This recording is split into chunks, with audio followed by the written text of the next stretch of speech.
First and foremost, our responsibility for you guys is to make sure that you are safe. We want you to have a great time, but we want you to make great decisions. We want you to be safe, and we're looking forward to having everybody back on Monday morning. I want kids to understand that their actions tonight, tomorrow night, has an impact on their life. So first thing I want you to do is not drink and drive. One loss is too much, and every bit of the effort that we put into this, a lot of times we will not know the life we've saved, but certainly we want to make that effort and make sure these students are educated and know the dangers, and we hope they take the appropriate steps to keep from being that statistic.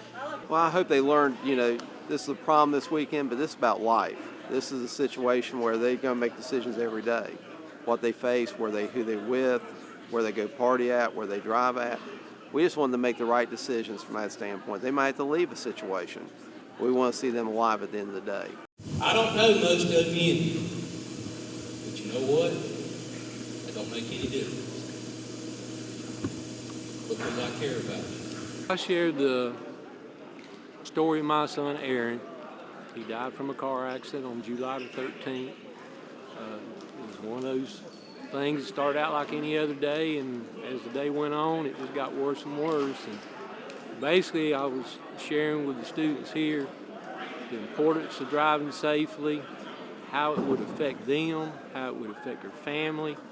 To be safe in whatever you're doing, whenever you're doing it. When you're behind the wheel, any moment can be your last. And in recent years, we have one of our best friends pass away in a car accident, so it really just hit home to us. It made me super happy and brought joy to my heart to see all these kids participating, sign the Prom Promise, because they're not just promising they're going to be safe today, tomorrow. They're promising that they're going to make good choices behind the wheels.